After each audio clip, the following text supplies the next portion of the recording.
Retour sur le plateau du Grand Talk en compagnie de Mme Edith Groubleu, de M. Alain Toussaint, de M. Elisée Bonigbo, de Sa Majesté Daouda. Mimi, toujours Mimi. Mimi croisé. C'est grave. Donc il y a une bonne nouvelle, enfin j'ai une bonne nouvelle. On a tendu nos oreilles, hein, là où il fallait. Du côté du Burkina. Exactement, et nous avons appris que la Côte d'Ivoire a offert un don de matériel militaire au Burkina Faso. Oui, dans le lutte contre le terrorisme. Selon les confrères de Radio France Internationale, la Côte d'Ivoire est venue en aide aux pays frères du Burkina et en leur offrant des matériels, comment on appelle ça, des matériels, des armes voilà, militaires d'une valeur de 2 milliards de francs CFA. Il s'agit notamment de radio, de AK-47, de pick-up type, voilà, de pick-up type Azawad, je sais pas si où on dépose des 12-7 là dessus, et puis plus de 1000 munitions, voilà, 100 000 munitions. Donc en gros, quand on regarde la situation aujourd'hui au Mali et au Burkina, quand il y a le feu chez ton voisin, c'est toujours intéressant de l'aider. Et je pense que c'est dans ce, de solidarité, voilà, dans ce cadre-là que s'inscrit la Côte d'Ivoire en aidant le pays frère du Burkina. Et je pense qu'il y a même un autre article qui évoquait le fait que le Burkina avait demandé des armes en son temps à des partenaires qui, selon eux, seraient restés bloqués à des ports ou bien des partenaires ont fait des difficultés avant que ces armes ne rentrent. Je pense que ces armes que la Côte d'Ivoire donne au Burkina, ça va les aider à circonscrire les djihadistes dans leur zone parce qu'il faut dire que la Côte d'Ivoire aussi est menacée par ces djihadistes-là. Je disais vendredi sur ce plateau, lorsque nous recevions donc un représentant donc, de la classe politique burkinabé, M. Aziz Dabo, nous évoquions le fait peut-être qu'au Burkina, il y avait de la volonté, il y avait des hommes, mais il y avait un vrai défaut de matériel pour pouvoir faire face à des armées souvent surentraînées, hein, du côté opposé, du côté surarmé également. Et donc il est important qu'il y ait cette forme de solidarité sous-régionale-là, cette réponse à la sous-régionale globalement à la lutte contre le terrorisme. Écoutez, déjà le geste qui est posé par les autorités, s'il est confirmé en tout cas, peut nous rendre fiers d'être ivoiriens, parce que sur ce plateau, nous disions que ce qui concerne le Mali, le Burkina et la Guinée nous concernait au premier chef. Et quelle que soit la nature des régimes qui sont en place, parce que dans tous les cas, ce sont les peuples de ces pays-là qui décident de la gestion, en tout cas des responsables de la gestion de leur pays. Donc évidemment, face au terrorisme, il faut une réponse globale. Et pour combattre ces bandits, dans une guerre qui est asymétrique, il faut des moyens, logistiques, renseignements, etc. Et je pense que les autorités du Burkina avaient manifesté, en tout cas le nouveau pouvoir, manifesté son souhait d'avoir l'aide des partenaires, à la fois africains et non africains. Et je pense que la Côte d'Ivoire a compris cet appel-là et c'est vraiment un geste à saluer. À saluer, d'autant plus qu'il démontre un tout petit peu le réchauffement des relations entre la Côte d'Ivoire et le Burkina. Oui, en fait, il n'y a jamais eu de distension ou en tout cas de refroidissement des relations. Il peut y avoir des incompréhensions parce que, bon, on est aussi dans une ère où les médias préemptent un peu le champ diplomatique où les journalistes font assaut de commentaires très souvent désagréables sur les régimes de pays frères, mais en réalité, les dirigeants de ces pays-là se parlent constamment. Il y a quelques semaines, la Côte d'Ivoire avait même offert non pas 100 millions, mais 500 millions de francs au Burkina Faso face, je crois, des problèmes qu'il y avait là-bas. Et donc, c'est dans la continuité de cette relation-là. Et je pense que c'est important pour nous d'appuyer ce gouvernement afin de gagner la bataille contre le terrorisme. Parce que c'est un peu une sorte de rideau voilà, qui nous protège de ce péril. Et je pense qu'il faut poursuivre. En fait, on est allé au-delà de la politique, hein, parce que la politique peut condamner un putsch, peut ne pas être d'accord avec un régime, mais derrière cela, le principe de solidarité voudrait que face à la souffrance des populations, on ne s'arrête pas que sur les questions politiques ou de condamnation. En tout cas, bravo. C'est la réelle politique. Moi, je note, hein, déjà, il faut saluer ce geste-là, comme Alain le disait, si c'est vraiment confiné des autorités ivoiriennes. Mais je crois que pour ceux qui ont suivi quand même depuis quelques mois en arrière, on retiendra quand même que contrairement à ce que beaucoup tentent de faire croire, la Côte d'Ivoire n'a jamais en réalité été très distant de ces peuples-là, que ce soit au Mali, que ce soit au Burkina, que ce soit en Guinée. On a vu que dans les premières heures, oui, les autorités ont toujours quand même, en tout cas, montré cette volonté-là d'accompagner ces différents régimes-là, d'aider en tout cas ces populations-là à retrouver une certaine dignité. Et je crois que c'est déjà des gestes qui doivent parler à ceux-là qui pensent qu'il était opportun ou bien il était indiqué de toujours chercher à diviser les populations en faisant croire que les dirigeants étaient contre tel régime. Je crois que ça va apaiser. Parce qu'au-delà des 2 milliards d'équipements militaires que la Côte d'Ivoire a donné, n'oublions pas déjà qu'il y a une invitation officielle de la Côte d'Ivoire qui repose sur la table du Mali par rapport à une invitation du président Assimi Goïta en Côte d'Ivoire, une visite officielle. Donc c'est dit qu'il y a une volonté quand même des autorités ivoiriennes d'apaiser les choses entre elles et leurs voisins.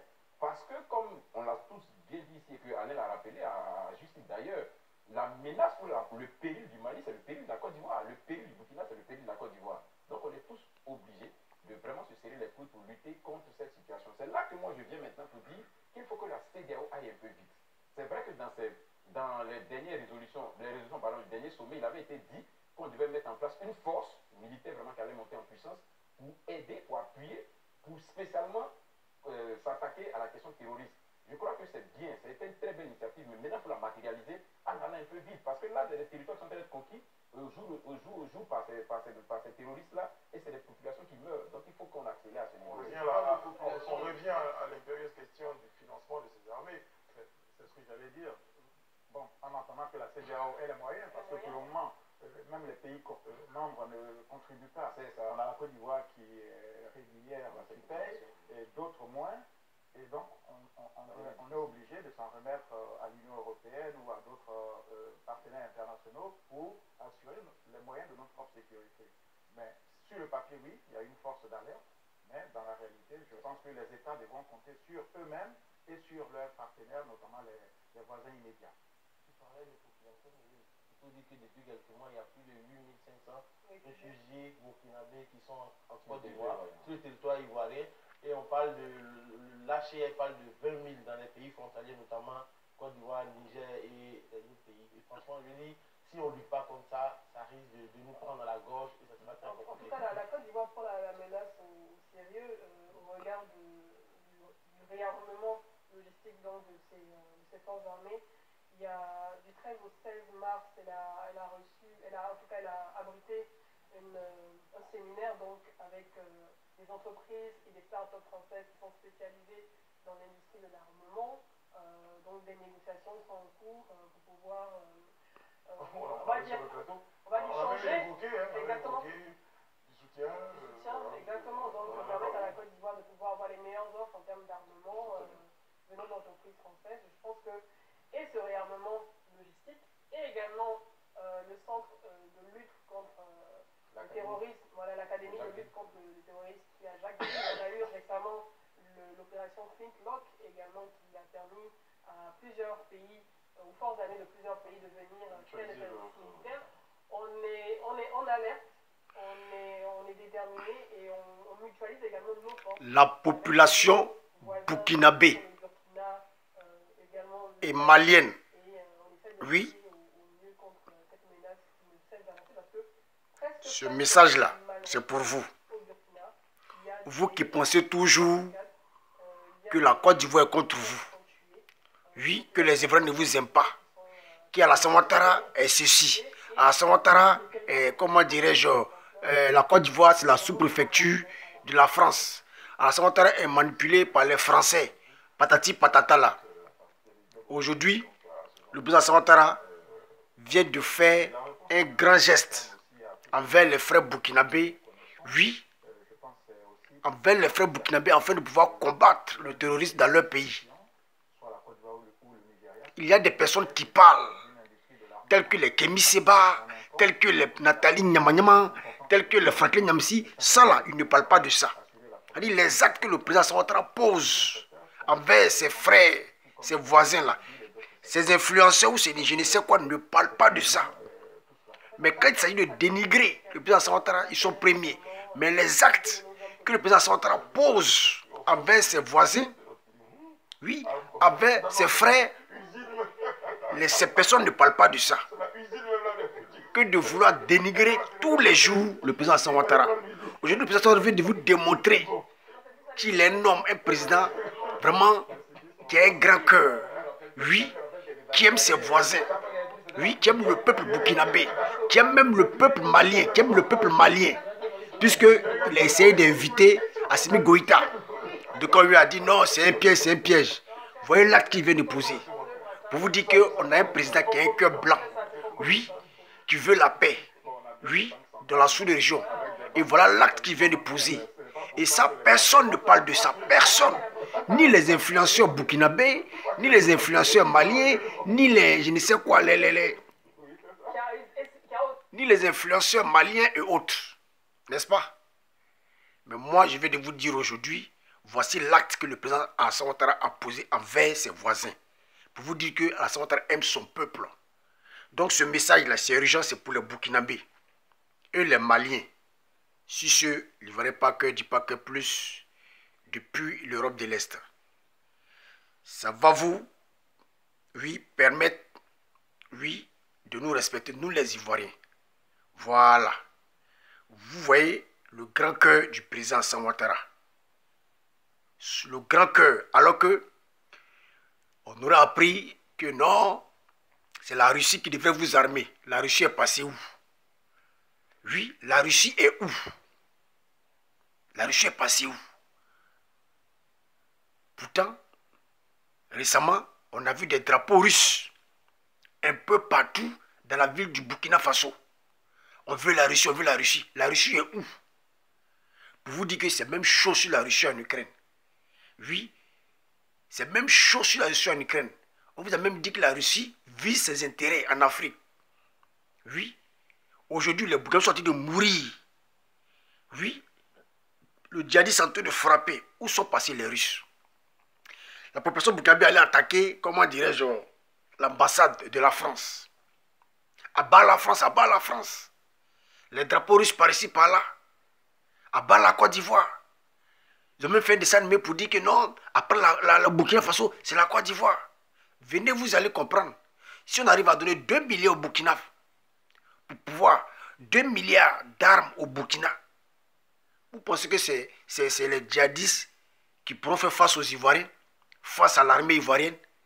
Si vous ne savez pas, nous sommes la première armée en ce moment en Afrique de l'Ouest. Oui, la première armée en ce moment. Oui, en Afrique de l'Ouest. Voilà, le Nigeria, je ne sais pas. Donc pour dire tous les Maliens, les Cocois, c'est les Pépéros. Quand je vois des influenceurs maliens qui disent Akabako Mali a payé l'arme en Russie, des vieux armes que les Russes vous donnent. Des armes Kalachnikov qui datent de 1945. Oui, qui n'utilisent même plus, des avions qui n'utilisent même plus. Ils ne savent plus faut garder. Ils viennent maintenant déverser en Afrique, voler l'Afrique, voler les Maliens, voler les Burkinabés, puiser l'or de nos frères au Burkina, au Mali. Regardez les armes que la Côte d'Ivoire donne au Mali. C'est des armes neuves. Oui, des armes qui sont très neuves. Ce n'est pas du deuxième main. Oui, ce n'est pas les Kalachnikov russes de 1945. C'est des armes neuves. Oui, qui va leur permettre, voilà, de faire leur guerre contre le terrorisme. Voilà, si ce ne serait pas long, c'est juste pour dire aux frères burkinabés, aux frères maliens, soyez sages.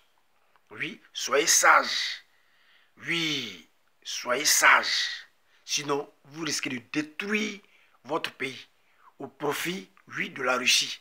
Donc, faites très attention. Si je ne serai pas long, voilà, toujours, ne verrai pas que, dis pas que plus depuis l'Europe de l'Est. Ciao, ciao.